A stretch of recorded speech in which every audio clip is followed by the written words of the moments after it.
So this is a podcast about a movie that makes fun of another movie? Yes, it's a good movie too. What's a good movie? The movie about the movie or the movie that the movie's based on? Well, both movies are pretty good movies. Yes, but which movie's better? The original movie or the one that's making fun of the original movie? Sure. What?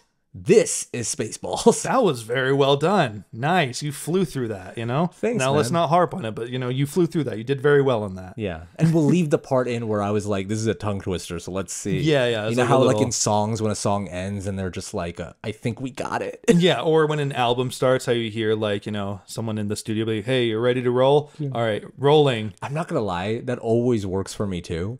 Like, when a song does that, I'm just like, fuck yeah. Oh, I know, like Billie Eilish's album, you know, the When We Fall Asleep, Where Do We Go? Exactly what I was thinking. Yeah, yeah. But also, that one works well because it stars with Bad Guy. Yeah, well, yeah, it leads right into Bad Guy. It's pretty cool. Like, okay, that's a great way. I know, I know. If the song was kind of lame right after that, it would be like, okay. What else was I reading? Never mind. All right, were you done? Yeah. Let's just do the intro, dude. Let's do the intro. Welcome to Movies That Changed Us. I'm Altaf. And I'm Chris. And today we're going to explore how Spaceballs changed us. If you're listening to us on Spotify, know that you can also watch us on YouTube at Movies That Changed Us. Yeah, and we also have a functioning Patreon. You can go to patreon.com/nicedudemovienight, and we are officially starting and kicking off a new show on there. So by the time this episode is uploaded, this will be up already on our Patreon. We're going to do it monthly. Yeah, it's a show called Scenes That Changed Us. Yeah. Yeah, yeah, where we talk about specific scenes that change us for a good probably 20, 30 minutes, if I had to guess, right? Yeah, it's audio only. It's going to be a Patreon exclusive for the $5 and $10 tier. So right now, you can go on Patreon and check out the first episode, which is on the Luke versus Darth Vader scene in Empire Strikes Back. The main scene. The Bespin Cloud City fight scene. There you go. You know? So, with that being said, I am excited to get to this movie too. Yeah. So, what was your relationship with this movie? Like when you were a kid, I forget. Like I rewatched our reaction recently. Did you say that you had seen it before? No, I had not. It was our first time. That's right. We said this was our first Mel Brooks movie. Mm-hmm. So when you were a kid, I'm surprised you never caught this.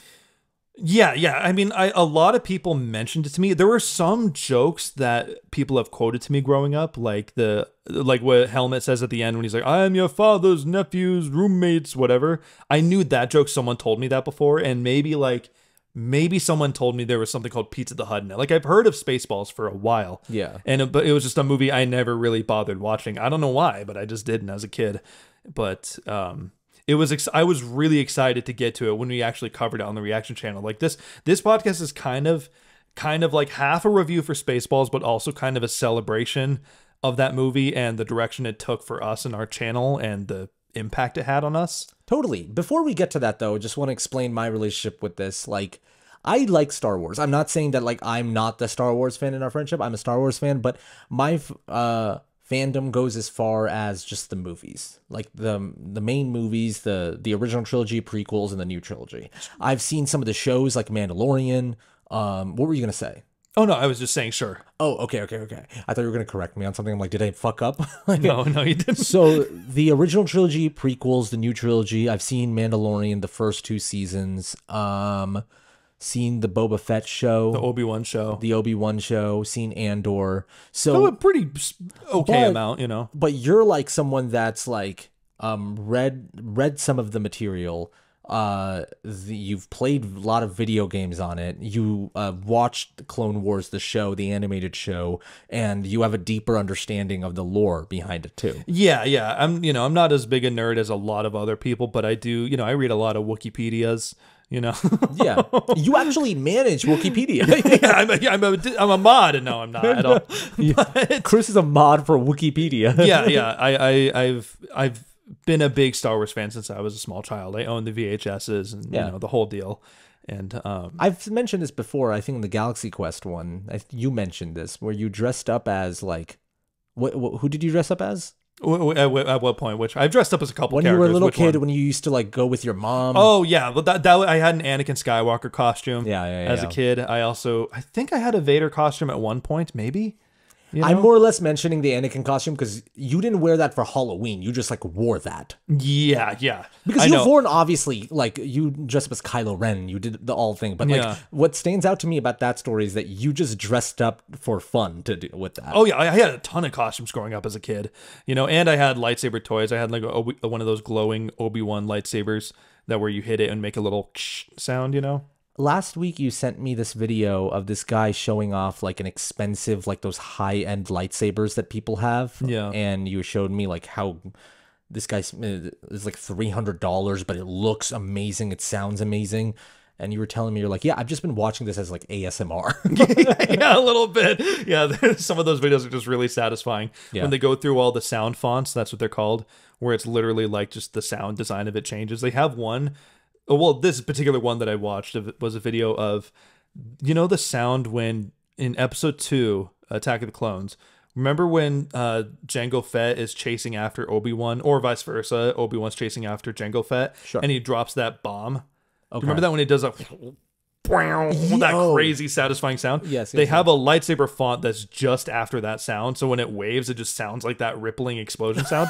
And when you light it, you can see the glow like move to the middle and then just go like spread across the lightsaber. Jesus. Yeah, they're made by hardcore nerds. The specificity of it is crazy. I don't have any of those lightsabers, but maybe, you know, it's on my bucket list someday. Right. You know. The reason, like, yeah, I know it's kind of weird that I'm talking up to you about your fandom, but I think I just wanted to do some table setting there to just like help people understand where you're coming at with this movie. Sure, yeah. But yeah, like you said up top, I think we wanted to talk a lot about how this movie pretty much changed our lives. Yeah. Like yeah. In a weird way, it did.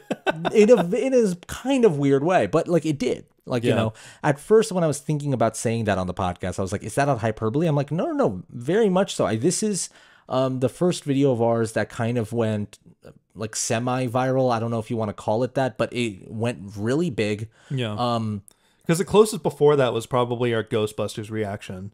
That was like the other one that kind of, you know, popped off a little bit for us when we saw like comedies are kind of the direction we can go. But then when we did Spaceballs, it was our first Mel Brooks movie, and we say it up top, and it's the first video of ours that ever like got to 1 million. That was insane. It brought in a lot of our fans. To be clear, that's not the first one that got to 1 million, but it did great. It got to 100K. It was the first one to get to 100K. The first video to get us to 1 million was Kung Fu Hustle. Okay, never mind. But Scratch just to be clear, all of that. This video did nothing for us. Just to be clear on the actual numbers, you know. No, this video was just another regular reaction. No, who gives a shit? No, I'm just kidding. It got 100K for us, and that was our leading video for a while. Yes. That video was crazy at the time when it popped off. I remember getting 100K, and I don't want to sound like a spoiled shit, you know, to be like, oh, I remember my first 100K, but that was a really big deal. I don't think that's spoiled shit. I think we're like, well, because we get 100K more often, and it's definitely more casual for us on the reaction channel. I think we're highlighting the fact that was so crazy for us. So I don't think that's spoiled. I think it's more of just like we're acknowledging the fact that it's insane. Yeah, you know. I think like that was a wild feeling, and I think what I was trying to say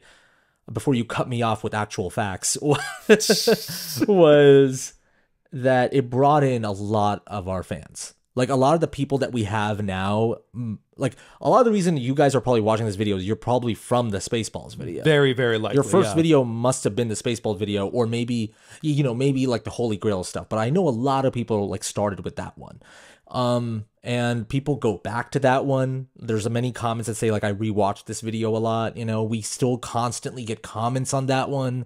And it introduced us to Mel Brooks. Yeah, it which did kind of change the course of our channel and like changed a lot of things that I'm sure we'll talk about. Yeah, it changed our taste in comedies too. Yeah, you know, I think the style of humor, it kind of heavily influenced what we expected. Then now that we watch more Mel Brooks and then we watch the more Zucker Brothers movies, obviously we've started to actively start to use Mel Brooks as like reference points, and when we react to other comedies, and like you and I like spoof movies before, but I think you and I always looked at spoof movies as just like a joke after joke movie, like Naked Gun or something like that, or Airplane, like but I think when we watched Mel Brooks, there was this like a new world that opened for us of like, oh, these spoof movies can also be like cinema. Like it can be like something like Blazing Saddles can look like a gorgeous Western. Yeah, yeah. While also being super funny. I think it was kind of endearing watching our reaction again and seeing us just die laughing. I know. Lone Star. The camera bumps into him. Actually bumped it. I like watching it again too. I'm like a little embarrassed by how giggly it was too, but it's so endearing at the same time. But I'm also like, oh my god, I'm like a little kid in that video. Same here. I was laughing at like everything, and I'm like, and I also wonder because some people in the comments are just like, oh, they're obviously faking it, which we get those comments all the time of people being like, oh, they have to be faking it. Yeah, and those are very few and far between. And when I was watching our reaction to this in preparation for this podcast, I was rewatching it and I was like, yeah, if I was like a new viewer and I clicked on this, I would think I'm faking it because I'm laughing so much. I know, but I don't know how else to say it, but I get so giddy over these types of comedies though. You know that. You've seen me get excited over certain types of movies that just are unapologetically like stupid and silly with their style of humor. Mm-hmm. And so that was, 100% authentic. You know what I mean? Yeah.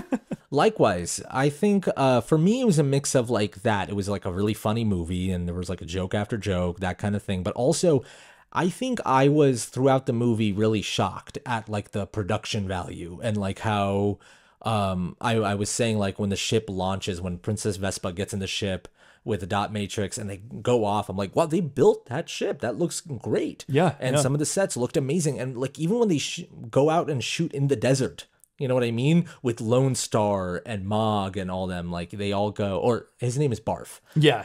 But he is Mog. He is a part half man, half dog. I'm my own best friend. It's an amazing line. But when they do that and suddenly they play the Lawrence of Arabia music, and then you realize, oh, Mel Brooks is also very film literate. Like he's a fan of cinema. Yeah. And you see that throughout all his movies. Like he literally made a movie called Silent Movie. He's made a High Anxiety. And then Blazing Saddles is like an ode to Westerns. Yeah. So it's like, oh, this guy is really funny. This guy knows how to make joke movies, spoof movies, but he's also like very much a fan of cinema.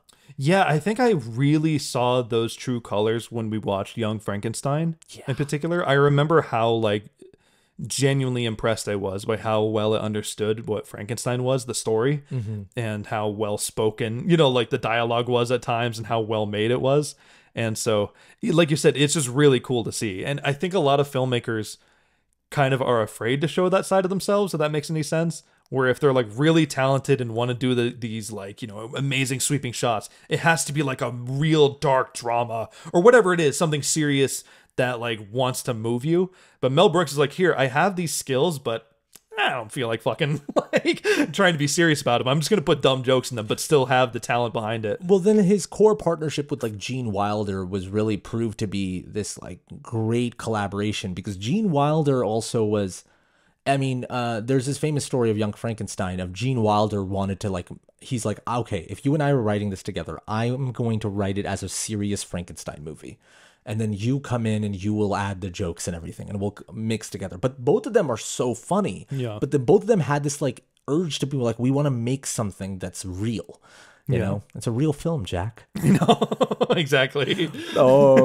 They wanted to make something that's real. And like Spaceballs has that. But what's interesting about Spaceballs is that rewatching this movie again, I was kind of like, oh, it's fine. Yeah. Same here. I think like it's funny because I think it's like a kind of a party movie, if that makes any sense. There's some movies that are better to watch with friends, Yeah. And I think you and I just had that like electricity, especially the first time watching it when you don't expect the jokes and don't know what's going to hit you.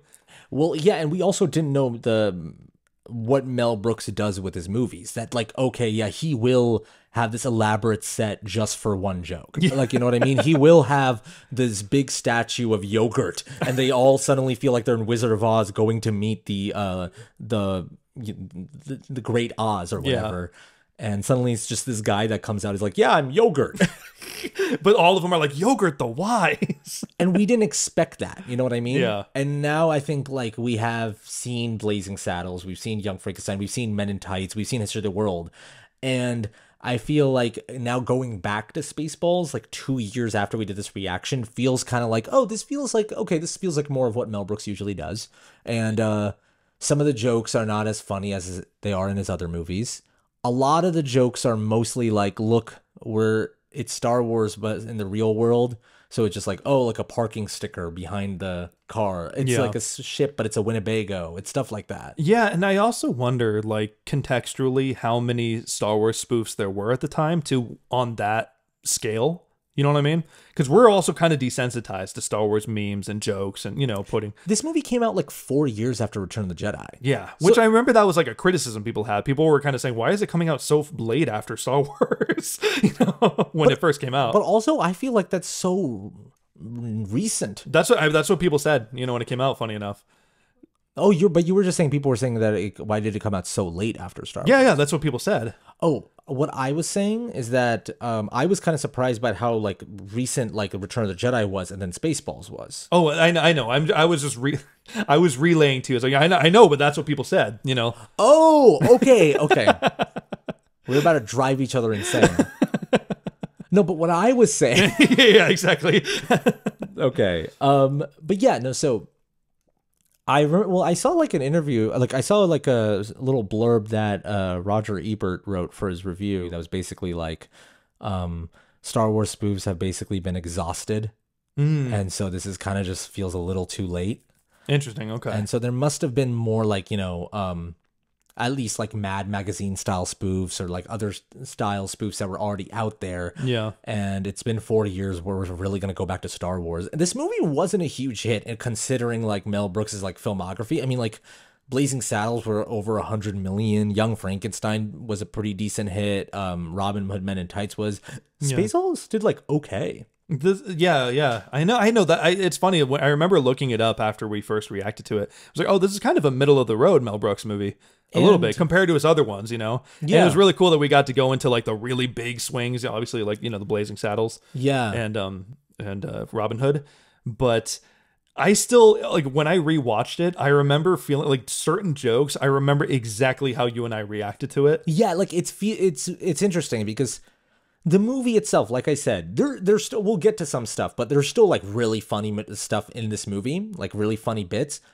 But when you and I are watching this movie, I'm very much thinking about like our first time when we watched it. So it's like this weird, like we got to put it into context for listeners and also for ourselves of like, that's how we're kind of consuming this movie now. Well, yeah. And for people who, peek inside the curtain is a phrase, I guess, I can say here is peek behind the curtain. Oh, sorry. Peek behind the curtain. I guess it's the same thing. Yeah. But when we first react to a movie and film ourselves watching it for the first time, it's not like that's the only time we watch it. We also have to edit it. And when we edit it, we also have to watch the video of our reaction afterwards. So we essentially kind of pseudo watch the movie like 3 or 4 times in one go. You know what I'm saying? Yeah. And so by the time we upload the video, we're kind of like, okay, I'm really excited to move on to the next. Yeah, that's part of the reason I haven't seen this movie since we first shot the reaction. Exactly. And so like whenever we come back to a movie, whether it's like Office Space or Starship Troopers, Galaxy Quest. Exactly. You can't take that out of your brain a little bit. Like every time I rewatch it, I will have to just like subconsciously think of how I was reacting to it. It's also interesting. Like Starship Troopers was a big example of just like, rewatching it outside of filming a reaction made the movie actually better for me. Yeah. Like I remember Starship Troopers, I was actually able to like sit down quietly and consume the movie instead of like trying to be like, okay, well I got to put on a show because I'm reacting too. Yeah. I got to have commentary. So sometimes it can be a plus, when you rewatch it without the pressure of doing a reaction. Yeah. But Spaceballs was interesting because I did have that feeling of like, oh yeah, like it would be better with friends to watch this. Like I felt that like the emptiness of like the room. Like this movie just doesn't feel like a movie you can just put on alone. Yeah. And I'm sure people do. I'm sure people enjoy it that way. But at least for me, that's what I felt. Sure. I feel the same way. But what's crazy about this movie though is and I guess it's Mel Brooks, so like everyone wants to work with him, but the cast is pretty wild. Yeah. And at this time, not everyone was at their peak yet. Like the biggest one I want to mention is Bill Pullman. He plays the Lone Star. So Bill Pullman hasn't, like, later on, he has like a big run in the 90s. That's really like the Bill Pullman run. And in the 90s, he's playing the president in Independence Day. I was literally going to ask, has he played a president at any point in his career? He plays like probably the president of cinema. Like it is the president that gets quoted all the time. He's everyone's president. I mean, in that movie, he's kind of a really bad president. It's really funny. But anyways, he plays Meg Ryan's like, I hate to use this word, but kind of a cuck of a boyfriend in Sleepless in Seattle. I guess anyone's a cuck in front of Tom Hanks, but it's tough. But he's also very sweet in like Sleepless in Seattle. It's really nice. Everyone's a cuck of Tom Hanks. If Tom Hanks is the guy that's trying to get your girl, like everyone becomes a cuck. And he was also in David Lynch's Lost Highway. So in the 90s, he had this run. So I feel like this was like the era of Bill Pullman right before.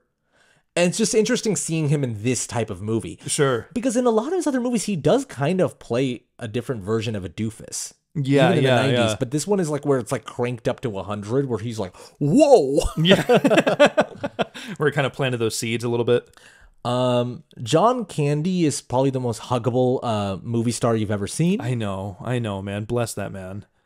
Like, I'm my own best friend, and you're just like, give me a hug right now, and I will feel better. When you first meet him, how he's just standing there dancing, eating, dancing to Bon Jovi.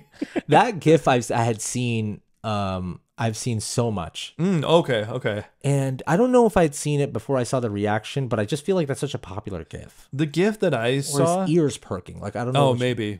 Anyways, what were we saying? The GIF that I remember seeing a lot was when Lone Star's holding Helmet back while... Helmet's trying to swing his green lightsaber. And just kind of quick side note is I used that GIF when I announced it on Patreon that we were going to watch this movie, which also shout out to our patrons for voting for this movie. Way back in our, like, when we did the reaction to it. Yeah, 2 years ago. It was our Patreon was pretty new. It might have been like just one of the first like couple movies that we even held to a vote. That was really fun about rewatching this reaction is when we do the plug for our Patreon. It's like, this video is voted by our patrons. When you say that, and I pop up the screenshot of the poll, it just had 7 votes, and I was just like, oh yeah, this was when like our Patreon wasn't even as big. I know, and I remember someone in the comments like was mean-spirited and roasted us for it. Was like, LOL, only 7 votes. I was like, yeah, fuck yeah, 7 votes. Yeah. And lo and behold, I mean, like, yeah, and now it's like just normal for us to like whenever we put up a poll video out, it's just like 60 to 100 votes on like very quickly on a reaction poll, and it's I was just like, it was kind of like very sweet to see that. Yeah. Yeah, because we don't have like we have a pretty big audience. We're pretty blessed with that, but we don't have like a huge audience, like comparatively to the reaction space. But I've always felt this like tight knit community with like the people that watch us. Yeah. It feels like it's always felt intimate. And, you know, that just reminded me of that. Sure. Yeah. I know. And I mean, some of those people that voted for Spaceballs are probably still on our Patreon to this day. It's really cool. You know, totally. So we're very, very thankful. But you were saying you used that Rick Moranis GIF when you announced it. Yeah. And I try not to use GIFs anymore on our Patreon because I'm always afraid of accidentally spoiling it. Because I just type in blanket, like just Spaceballs GIF, and just click on one of the ones that I like and do it without any context. And nowadays I'm just kind of afraid of coming across something like big or a spoiler or something, you know? Oh, totally. Okay, so before we talk about some stuff in the movie specifically, I want to address like one other thing that has kind of haunted us ever since like we've done this reaction video. Like I said, 2 years ago, exactly May 28th, 2022 was when we uploaded this. What ends up happening, especially with our popular videos that get a lot of engagement, is that everyone comments the same thing without thinking that many hundreds of people have already commented it. Of course, yeah. And the very similar comments that we were getting on this video is, why did you cut out the scene with like combing the desert where the guy says, I ain't found shit? Yeah. And then the second one is, why did you cut out the stunt double scene? And I just want to say, I'm fucking sorry. We just want to set the record straight. I mean that sincerely too. I'm not being like glib about our audience or whatever either. I actually mean that sincerely. I'm just like, yeah, I don't know why I cut it out. Like it's we probably had a good reaction to it. I mean, back then I was also maybe more. I used to be more worried about our videos running long, so I got to trim stuff down. Isn't that funny? Because that video is actually pretty short compared to how they are now. Yeah. We put out like Last Action Hero, and that was like 40 minutes. Yeah. Which is just funny. But yeah, a lot of it was that. It was just like There, like, if you look at the raw XML for that too, I was like, oh yeah, we did laugh during that scene. It wasn't like a bad reaction. It was more of just like I was just cutting it for time, and I regret it immensely now. Yeah, I remember. I think the comb. Well, also another thing is we don't always know what scenes are famous and which ones aren't. That's when what's we're tough, editing too. it. Yeah. So there are some lines that end up being really beloved, and we don't even think about it because we're first time watching it, and we just cut it out without a second thought. And people in the comments are like, "Oh shit, you cut out my favorite line," and now we kind of hit a middle ground where while we're editing the reaction to it, we try to look up what scenes are popular just so we can be mindful of what to include to make sure to prioritize in the actual edit. Yeah. And so it is just funny though. Yeah. For that one in particular, we literally just cut it just for entertainment purposes. We're like, we might've had like okay chuckle over it, but we're like, let's just cut that because this part's better. Or like this laugh was hard. We laughed harder here, so let's keep that instead of this. Exactly. So let's talk about Rick Moranis. I will say, watching this movie again, still like the hardest I've laughed with all his scenes. Yeah, I know. Rick Moranis is so fucking funny, dude. I think he is so good at using his height. Yeah. I know. Like, I remember when we were doing commentary tracks on our Patreon for Jim Carrey movies, how I said Jim Carrey's amazing at using his height, like his lankiness and his physicality. And like he's very tall. Yeah, exactly. But then on the complete opposite end of the spectrum, Rick Moranis is amazing at having that short man's complex. So when I was a kid, my experience with Rick Moranis was primarily through Honey, I Shrunk the Kids. Same here. Right? And because I hadn't seen Ghostbusters, obviously. That was a reaction video that we did. And people yelled at me for years, and we finally did it on our channel. And I hadn't seen Spaceballs. And like those are the things that I feel like people usually use for Rick Moranis a lot. I bet there's a lot of other movies that I'm not mentioning. But I feel like through this channel, we got to appreciate Rick Moranis in a new way, too. Yeah. Ghostbusters was a big one. I remember when we reacted to Ghostbusters 2, I was like, I hope he gets to put on the suit. And then when he does, I feel like we freaked out. Yeah, I know. I know. I think his character, Dark Helmet, is probably the one that I've most heard about growing up. I say in our reaction too, and it's true, I saw images of him a lot before I ever saw Spaceballs. Like I just knew Rick Moranis in like dark with a huge helmet. Yeah. Yeah. Would you say he's your favorite character in the movie?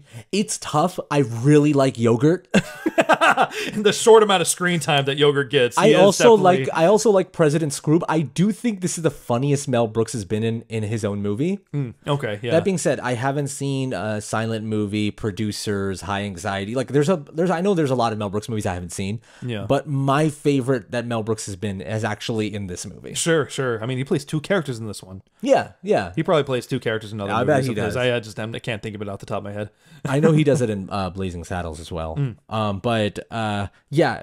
I love Yogurt and President Screw, but Dark Helmet's probably my favorite. Sure, yeah. I also love Colonel Sanders though. I know. Well, their whole dynamic is just hilarious. The way they all always relay the information one by one back and forth. Yeah, Colonel Sanders. Are you okay? I bumped my mic and then I hit your phone right after. I was like, oh no, I'm a mess.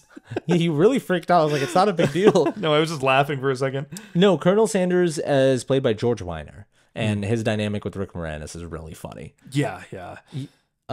He is, the moment that makes me laugh the hardest is just like, what are you, chicken? And then he's like, and then he just like yelps. Yeah, he's just yelling, prepare the ship.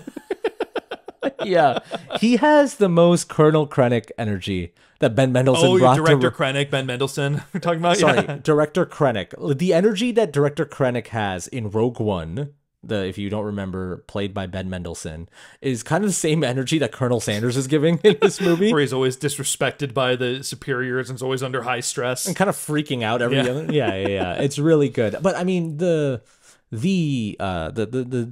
funniest scene in this movie is, and it's a scene that I feel like you almost died when we were doing our reaction to, is when I know what you're talking about. When they look back and forth to the TV, to the camera, and they're like, wait, what scene are we in now? When? You're looking at now, sir. That's a scene I was kind of trying to emulate in my synopsis. Oh, sure. Yeah, okay, I like that. The confusing nature of that, and just like their back and forth. I was just like, when was it? Just now, sir. I know, he has like an existential crisis over it. It's Rick Moranis' performance because he's so genuinely confused at what he's seeing.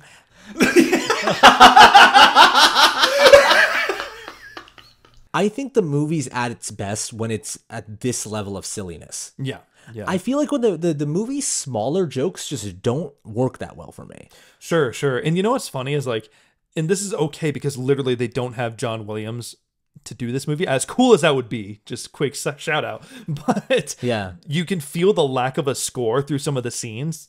Like a lot of the scenes have just no music while they're acting out. Yeah, and that was something that was like when I started the movie this time around, I was like, oh, interesting, no music or no score. And then it was a realization. It's like, oh, they couldn't get John Williams, and they don't want to do like a fake version of John Williams because it's weird to do and it's scary to do. As much as I love the opening music while the scrolling text is going and you hear little laser noises throughout. So I kind of wish they did more of that. I kind of wish they went, like, the fact that they don't have John Williams, they went harder on how dumb a fake John Williams score would sound. Yeah. It was like, pew, pew, pew.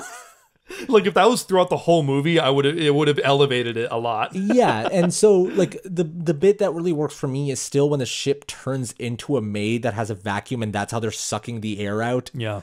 It's stuff like that when it's like very like heightened broad is when I really love it. And then it's funny we're talking about music, but as soon as there's an actual like Spaceballs song that kicks in while everyone's frantically escaping the ship, and there's like clowns and a bear and all sorts of bizarre people. I do think that is, I mean, Young Frankenstein's very muted and it holds back a lot. But aside from that, I feel like Mel Brooks is at his best when he just goes insane. Yeah. Like Blazing Saddles, the third act is the most insane thing I've ever seen. He's breaking into multiple film studios while they're shooting other movies and they all start attacking the saloon. It's like, it's incredible. But it works because he just has like, he knows that, okay, if we're escalating it, this only has one place to go, which is just through the fucking roof. Yeah, yeah. And for a movie that I felt like had a lot of opportunity to do that, it kind of holds itself back a little bit. Yeah, sure. I get that. I get that. But it's at its height when it's President Scroob, Dark Helmet, and Colonel Sanders all alone in a ship trying to figure out how to get out of it. And then when they escape, they crash land on the planet of the apes. This planet's fucked. And my favorite is when they have no more escape pods to take. But then there's this reverse button that they find out, and they're all like, oh my God. And they all take different flights of stairs and slide down at the same time. Yeah, that shot's so cool. What the fuck? My favorite Mel Brooks bits are the ones where I have to think about how much work it took to do this. yeah, exactly.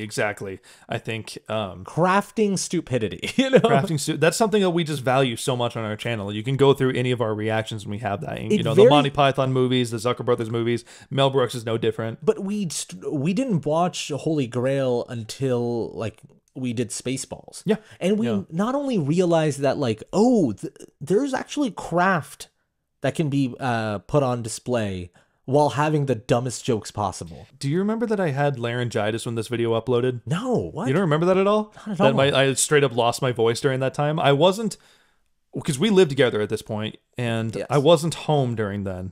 I went on like a little trip to a casino with my girlfriend and her family and stuff. And you were like just wrapping up the video. I think I finished everything on my end I did the thumbnail and all that stuff, and you were just editing. And I remember right when we left, though, I lost my voice. Like, straight up, I got, like, sick and couldn't speak. But I don't know why I oddly remember that, because I remember just being at a casino being, okay, Spaceballs is uploading, cool, everything's good to go. Not thinking anything of it, of course. It's like just another video. Yeah, I know. It's like, even though that movie's, like, kind of okay to us or whatever, like, there's so much like love for this movie and specifically like our reaction that it makes me love the movie a bit more. Yeah, and not just because obviously it did us a lot of favors and growing our channel, but because I had such fond memories watching it with you too. Yeah. You know what I mean? It was so fun to just enjoy and have like commenters, like a lot of commenters, and feel like we're all experiencing this together. I think the core of it was the fact that like, no, it wasn't just a successful video. And no, it didn't just like give us like a big audience or whatever. It also is that when we recall making that video, we had a good time. Yeah. That doesn't happen all the time. And just to also even add more to that is that it wasn't just a good time recording, which it very much was, but also was a good time like uploading too. Like there was something like when the commenters came in and everyone is also enjoying it with us. Like it felt like we were all kind of like laughing together. Yeah. You know, people, like you said, people commented like, oh, I'm rewatching this video again. It was cool to feel like, oh, like people like had a good time watching this movie with us, you know? I know. You know, I understand that we're not talking about the movie specifically that much in this video, but it mostly because it's like, it's hard to talk about movies like this anyways. But aside from that, I was like, this podcast is called Movies That Changed Us. This podcast is if this is your first episode that you're listening or watching, what we try to do with these podcasts is not just do a regular movie review, but kind of really talk about how this movie affected us. And this is the experience we had with this movie. Yeah. I do want to talk about, well, first I want to read off this comment that I found on our video that I feel like kind of sums up exactly what we feel about Mel Brooks, relatively best. Regarding that sincere, wholesome ending, I think that's very important in comedy. No matter how many jokes you can cram in, you can't make a joke out of everything. Any good story, no matter how silly, needs to have something that feels real and meaningful. Mel Brooks was always very good at that. It's hard to be that consistently funny and still tell stories about people worth caring about. Yeah. That's him. Yeah, that's Mel Brooks. That's why you and I love him. And that's why, like, that's kind of what we've built our channel on. Is like, you said earlier, like, it formed a new level of taste for us in comedies. Yeah. Now, like, we've also realized what we've lost in modern comedies. Is like, there's not another Mel Brooks out there, really. Yeah. And if there is, that guy's not going to get into make movies at the scale that Mel Brooks was. I know. I think a lot of, especially like comedies and those types of movies, you know, and nowadays we don't get spoofs anymore. Now we just get like homages, you know. But I think like a lot of movies nowadays are very insecure to do that. It's kind of the way I look at it. Like they have to undercut things with a joke because they're like, I don't know if people would respond to this, so I'm just gonna fuck around and put a little joke there instead of like actually sitting on the tension. It's like if you're flirting with the girl at a bar and then you say something kind of risky, you know, because you're trying to flirt, and then you kind of quickly go like, well, yeah, no, I'm just kidding. It's like that's what it feels like. At least it feels like you're saying something kind of risky, and then you're kind of pulling back on it because you're too scared to like risk it. I mean, you know how I feel about that. That's like my biggest frustration for a lot of like modern movies. But you know, an example is Lone Star, Princess Vespa, Barf, and Dot Matrix. And I'll say Dot Matrix as many times as I want because I fucking love that name. I forgot the name, by the way, funny enough, so I appreciate you saying it multiple times. It made me laugh that her name was Dot Matrix. Yeah. Voiced by Joan Rivers, by the way. Amazing. Also, physical performance. I just want to shout her out. Lorraine Yarnell. She did the physical performance. She was in the suit. So there's a scene where they're all asleep in the desert, you know, and except Lone Star and Princess Vespa, you know, they're looking at the stars. They're kind of like, Princess Vespa's worried she's going to make it back to Druidia or not. They have this like very like old school classic romantic scene where they're talking. Lone Star is kind of reflecting on like, yeah, I never knew what this meant, this thing that I wear. I don't know what that is. Yeah. And she like kind of pulls on the chain trying to see it, and then it causes him to be pulled closer to her, and she's like, yeah, I don't know what it is. And she looks up and he's right there, and she has a kind of a quiet moment. It's a very classic old school romantic movie scene. Yeah. That's real. Yeah. They're like, you're watching them fall in love. Now, the joke that comes afterwards is they're right about their make out, Dot Matrix gets the virgin alarm. Yeah, it's programmed to go off before you do. But you could look at that as like, I don't think that's undercutting that though. Their romance is still real. The mystery of the chain that he's wearing is still real. There's just a joke to punctuate it. But I think it's different than what you were talking about, which is like straight up undercutting that scene. Undercutting that scene would be just like, you just met her, you're already in love with her. Like, yeah. And also like it still follows the rhythm of an actual movie. I mean, how many times in real, quote unquote, real movies have you seen where two characters are about to kiss and then someone funny comes? I mean, literally in Empire Strikes Back that happens. Oh, I mean, that's most of the movie, Han and Leia trying to fall in love, and then like C-3PO comes in. Yeah, he comes in and, pardon me, sir. Yeah, and I love the fact that Mel Brooks was like, we obviously have to show them falling in love. Like he didn't have any qualms about like making a real movie in between this. Yeah. Like, okay, Lone Star has to figure out who he is. That's the hero's journey. Like, this is like, he always had this in him all along. Like, this is like, I just love that. Yeah. Like, Mel Brooks was like, no, but we have to do it. That's like we have to make a real movie. Yeah. I think in a movie that's primarily a bunch of bits. You know what I mean? Yeah. Well, it just brings a really good spirit to it too. You know what I mean? It doesn't feel like it's just kind of snarky the whole time. Yeah, and the fact that like, yeah, it is a joke that like, you don't know what it says, but you'll find out at the right time. And then he opens the fortune cookie and yogurt pops up and reveals to him that he's been a prince all along. And it's dumb and it's really funny, but it adds like a lot of weight to the story when he realizes like, I can marry the girl of my dreams or whatever. Yeah. There's a real emotion behind it. I think he's able to do both. You know what other movies do that pretty well is Austin Powers. Funny enough. Yeah. Like the whole, I mean, the whole thing of the second movie is Austin Powers learning that his mojo is not a physical thing. He always has his mojo. Can I share something with you? So I was listening to Rewatchables this morning, a podcast that I really enjoy. And they did an episode on Spy Who Shagged Me. Okay. Because they did an episode on the first Austin Powers like last year. So they did an episode on Spy Who Shagged Me this year. Oh, shit. Okay. So I was listening to it. And they open with talking about like how this is like one of their favorite comedies. They remember seeing this in theaters. It was so exciting. It's also like it was so huge when it came out. But they kind of talked about it, how it doesn't feel like a real movie. It's just a series of jokes and like a lot of characters. And he's like, Mike Myers is really good at that kind of stuff. And I was just like, I feel like that's very undervaluing what Spy Who Shagged Me does. It is a series of bits and jokes and wacky characters, you know, and there's lines that you remember. But also it oddly functions like a proper movie. Oh yeah, I mean like the relationship between Scott and Dr. Evil is like actually fleshed out when Dr. Evil gets Mini-Me and he becomes Scott's replacement. In Austin's character arc of it's cheesy of realizing the mojo was in him all along, but also that applies to his relationship with women and his self-confidence. Well, that's exactly. So I'm like, I'm restraining myself so hard from jumping on the opportunity to talk about Austin Powers because you know how much I love those movies. I will say Austin Powers and Star Wars. They're two big triggers for you. I like can't mention it around you or you will go insane. Like many times it's either like if I mention Star Wars, he'll immediately start going off on how like a certain thing in Clone Wars or whatever. And if I mention Austin Powers, immediately it's like a quote machine. Like you just like, yeah, those are my weaknesses, guys. We got to do Austin Powers on the podcast. We'll do it someday if you know. Yeah. If you guys, if any listeners want us to do Austin Powers, let us know in the comments. Let us know in the comments. We might do it. I want to list off and talk about some bits. Comb the Desert is amazing. It's a hilarious fucking joke. President Scrooge is like, comb the desert, comb it. And then it cuts to like a big fat fucking comb. That was the moment where I think in the reaction where I was like, oh my God, they got like a huge comb in the desert. Comb the desert! Yes, sir. That's so stupid. Oh my God. What the hell? They had to build fucking huge combs for this gag. Like, before we watch any Mel Brooks movies, we just didn't expect that level of production for the dumbest joke you've ever seen. I know, they're just slowly walking it through. Saying dumbest joke you've ever seen reminds me of the amount of times we said that's so stupid. God, I know. That's the pinned comment on that video. Do you remember that? What is it? We just said new drinking game. Take a drink every time I say that's so stupid. Just kidding. If you do that, you'll die.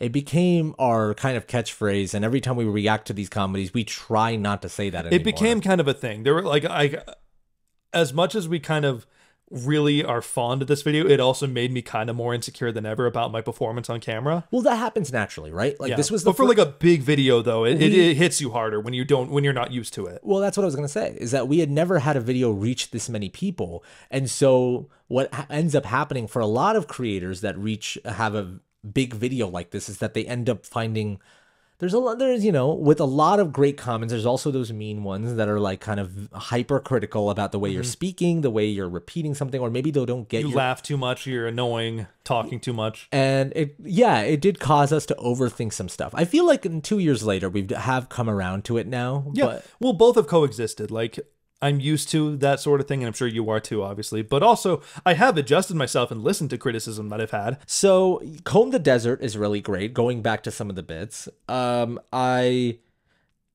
idea of putting on the Spaceball movie to figure out where Princess Vespa and Lone Star is the craziest thing. I couldn't believe, like, how did they pull that fucking thing off? Because it's so crazy. Imagine like these villains like trying to figure out where the heroes are, and they're like, oh, let's just put on the movie. Yeah. We'll rewind. We'll see where they they open are. this like, you know, shelf and there's like other Mel Brooks movies in there. Oh, okay. Blazing Saddles and Frankenstein. That was also interesting. Yeah. Watching it. You see silent movie. The craziness of like, okay, there's fourth wall breaking of just looking at the camera. I'm like, did you all get that? But then there's another level of literally putting on the movie to figure out where your heroes are. Just being like, there's no fucking rules. We can do whatever we want. Yeah, yeah. And then Dark Helmet himself has like a crisis about it. He's just becomes so confused. It's like, just then, sir, you missed it. I think that's what I mean by like, that's when the movie really clicks for me, is when the movie goes like really goes for it. Well, and then it becomes like, it kind of sprinkles throughout the rest of the movie too. Like how they accidentally turn off the movie, or the camera bumps into him at some point too. Okay, him bumping into the camera is so fucking funny. I don't know what it is, but it's just him being like, ah. Well, I remember how hard you laughed when the Winnebago, or no, it's just a regular ship that gets beamed inside, and Dark Helmet checks. He's like, "There's no one in there." Then the door closes and hits his head. I like how they made Rick Moranis. I love how hard this makes you laugh. Well, I think what made me laugh about it specifically is how his little legs dangle. But then, I literally feel like a kid. Be like, but then what happened? Yeah. Okay, so him getting bumped really made me laugh. But then, yeah, like when they turn off like the monitor and it actually switches off the movie, he's like, you turned off the movie. Yeah. And then how when they're fighting, how the camera whips and their fight goes into the set. Well, they accidentally like slash the gaffer or something like that. Yeah. Like, when they're doing the lightsaber fight. Yeah, just when Mel Brooks is able to just go full high wire, no rules, that's when the movie just works. Yeah, I think. So I wrote down also the Space Maid. That's a huge moment, because you're like, okay, what the fuck are they doing? It's so fucking stupid. I'm sorry, I gotta say it again, because like the idea of turning her ship into a giant maid with a vacuum that hovers over the opening to the planet to suck out all of the air in the atmosphere. Also, that's his evil plan. Yeah. To get air. With the Perrier. Perrier, and he just stiffen it, and then like the monitor turns on, suddenly he throws it away because he gets like all self-conscious. That very much reminded me, and I bet Ben Stiller was kind of inspired by Mel Brooks in this way, but it reminded me a lot of Dodgeball, when he puts the pizza down his pants. Yeah. He's like, sir, whoa.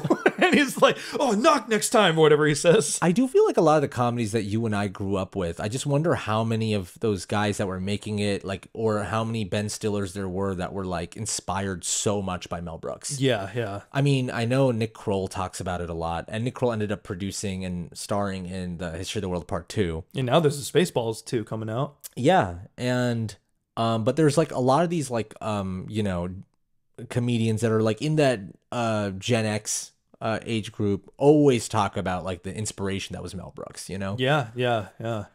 I think like some comedy or some comedians kind of form a sense of humor for a generation. You know, people say like Nickelodeon formed a sense of humor, as weird as that is to talk about now, but people have said Nickelodeon formed a sense of humor for millennials. Did it form a sense of humor? Yeah, people have said like Drake and Josh is like its own sense of humor that influenced the generation. That's fair. I think, yeah, no, that's like SpongeBob, you can 100% say the same thing. That's probably true. Okay, so I want to stay a little bit on when they find yogurt, which is another thing, a name I don't want to stop saying. Yeah, yogurt is just, it's satisfying, isn't it? So, again, he didn't give a fuck when he created that character. It's so beautiful. Like, Yoda, fuck it, yogurt, you know? That'll be the thing. Okay, and then this is obviously, I feel like the iconic line in this movie is "May the Schwartz be with you." Oh, sure, yeah. That I've like seen that on T-shirts. The Schwartz. Yeah, Schwartz. I've seen that on like multiple times. I've seen like a Star Wars T-shirt that says that instead of the "May the Force be with you." Okay. Like many times. I don't think I've ever seen that. That's funny. Really, I remember very soon after like we had uploaded the Spaceballs video, we were at like a restaurant and I saw someone walk in and said that. I remember pointing it out to you. It was 2 years ago, so I don't expect you to remember. But then I've seen it many other times after that. And then I see like on May the 4th, people do tweet that out. Like, May the Schwartz be with you. It's just interesting that became kind of as iconic as Star Wars. I was gonna say, like, this movie is still very much like kind of like what Galaxy Quest is to Star Trek. It feels like Spaceballs is to Star Wars a little bit, you know, where it's just kind of become like pseudo in the Star Wars canon. Sure, I mean, yeah, not to the same quality level, but no, of course not. But it's just as like influential. I would argue Spaceballs is more influential than Galaxy Quest. Yeah, you know what I'm curious about, because I'm sure there's a lot of like people like us who've seen Galaxy Quest that are not too familiar with Star Trek. I'm curious how many people that have seen Spaceballs without being that familiar with Star Wars. Because I think that's the true magic of Galaxy Quest, which is that you can watch that without ever like seeing like Star Trek. Yeah. And there's many people who have. Spaceballs, I feel like it's hard to enjoy it without having seen Star Wars. Well, yeah, but most people have seen Star Wars. You know what I mean? More people in the world have seen Star Wars than Star Trek. Okay. You know what I mean? That's a pretty fair point. Okay, fair. I feel like there's Star Trek fans that are probably mad, but No, it's just it's not nothing against not which one's better. It's just factual. More people have seen Star Wars. I want to make sure we don't miss anything. Okay. We were talking about yogurt. Yogurt, okay, yeah. Cool. So they go in and immediately. It's this big statue of yogurt, and like you didn't process it, but right when they show them walking towards you, suddenly think of Wizard of Oz. Yeah. I just thought that was a brilliant trick by Mel Brooks to be like, they acted out like beat for beat. Like one of them's like wanting to run away, then they pull him back. It's literally Wizard of Oz happening right there. but also it's like the character types are that way too, and you don't think about it until that moment when they act out, and then just movie clicks for you. It's a cool like magic trick the movie does. Sure. And then Mel Brooks comes out in his second role in the movie. In his green gold paint. I do like yogurt more than President Scrooge when it comes to Mel Brooks performances. Sure. But it's such an endearing performance. I love yogurt so much. But I think what I zeroed in on this time too is specifically the whole bit about the merch. Yeah. Merchandise. I mean, we used that clip when we first announced our merch. It was John Candy going, merchandise? What's that? We also say, oh yeah, that's true. Yeah, we used that clip. We also say merchandise like on our own now. Yeah, very much. Spaceballs, the placemat. Spaceballs, the toilet paper. I just think that it's like, it's kind of funny that like even back then Mel Brooks was kind of on it when it comes to making fun of like the whole corporate nature of Star Wars. Oh yeah, absolutely. I mean, that part aged by far the most gracefully out of everything in that whole movie. I mean, like half the battle of Star Wars is just the merch. I mean, obviously we all know Star Wars is like one of the biggest media franchises on the planet, but a lot of it when it first came out was like the real money was made from the merch. Well, yeah, it's the famous story of George Lucas, like when he put out the first Star Wars movie, before it was put out, before Star Wars was worth anything, he made sure he got the rights to merchandise because he knew like if this movie took off, there's a lot of merchandise play here and I could make a lot of money. Now, back then people kind of laughed at him as like, okay, you think you're going to make a lot of money through merchandise from this movie? Good luck. And then he is, he's laughing at all of us. I'm sure like most American boys growing up had a Star Wars toy somewhere in their youth. Whether it was Darth Vader, Luke, Han, whether it was the Millennium Falcon, a little X-Wing. lightsaber toy, a little blaster rifle, Yeah. something. Or a video game, I would count that in the same thing. And it's the shot of him holding the flamethrower. It's like, oh, they love this one. What I wanted to bring up is that what's also interesting is that fucking Elon Musk loves this movie because not only two things. One is an offshoot of the Tesla company was the Boring Company that put out those flamethrowers. Yeah. Very much like Elon was referenced this movie when he was talking about launching them. He like shaped them like that too. Another thing was going plaid. That's an option on the Tesla for a certain speed. Yeah, we got that comment a lot. I remember when he first uploaded.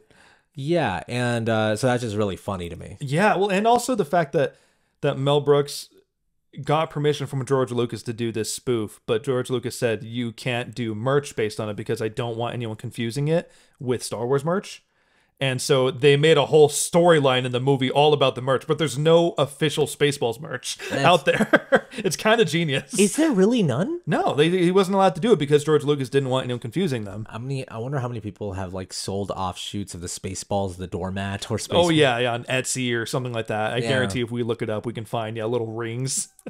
Totally. Also, I know I'm just listing off bits, but I feel like that's kind of the best way to talk about. I mean, that's the movie, right? Yeah.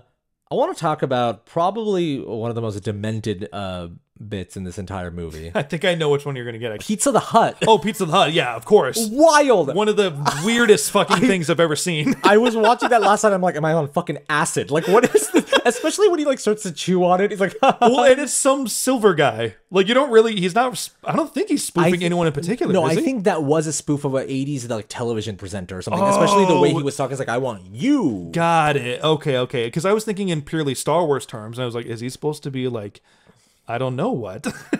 So Pizza Hut is voiced by Dom DeLuise, who is this iconic comedic act back in the day. Worked a lot with Mel Brooks and Gene Wilder, but it's the physical performance is done by Rick Lazzarini, who. Listen, I think the voice for Pizza the Hut is great, but the fact that Rick Lazzarini was sitting there and all that work, like the makeup and just like the fact that like you can see the cheese bubbling. Oh, the suit's moving. The suit's alive, or the whatever you call it. Like Pizza the Hut is alive. You see bubbles. You see little pieces hanging and Part of dangling. me is like, did they get like Stan Winston to come in there just to be like, I got this, and like the pepperoni sliding?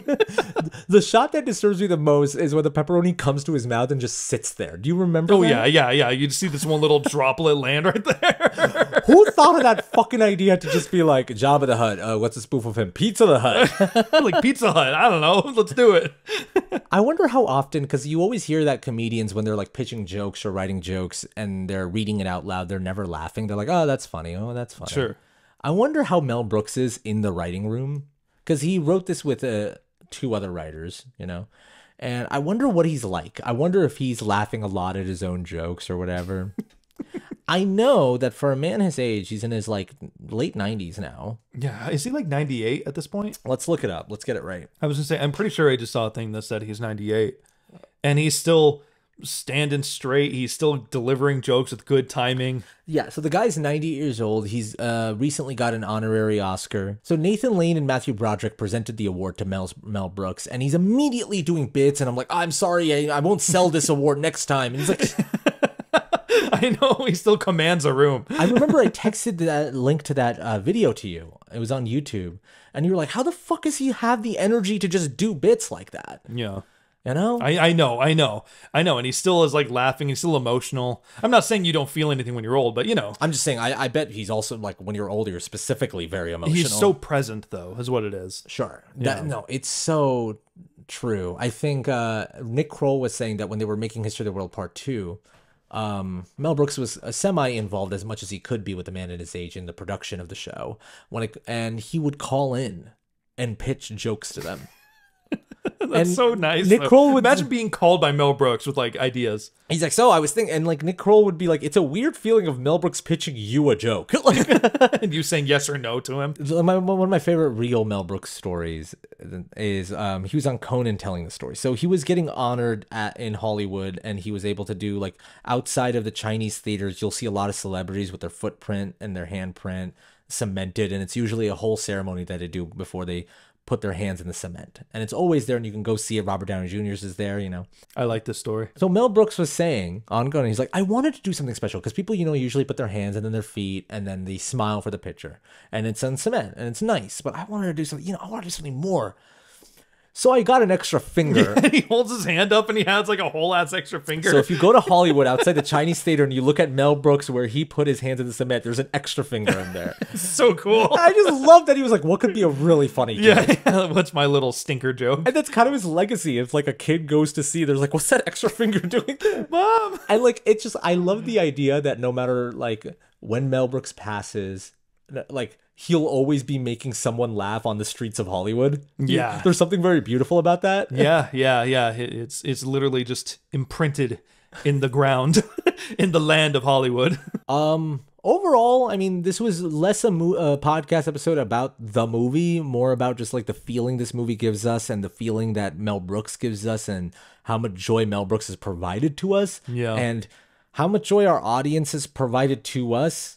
By just watching our videos and being there and feeling like, I mean, we get so many comments of people just being like, it feels like I'm watching it with my friends, or, you know, and that's so nice. I mean, we get like, and there's some very special messages that we get here and there that like really bring us to tears sometimes. Like it's so nice. Yeah. So like, to any listeners right now that watched us through the Spaceballs video or any sorts, thank you for spending your time watching us, or like through Blazing Saddles, anything, or, right? Yeah, exactly. It doesn't have to be specifically Spaceballs, but we hear about Spaceballs.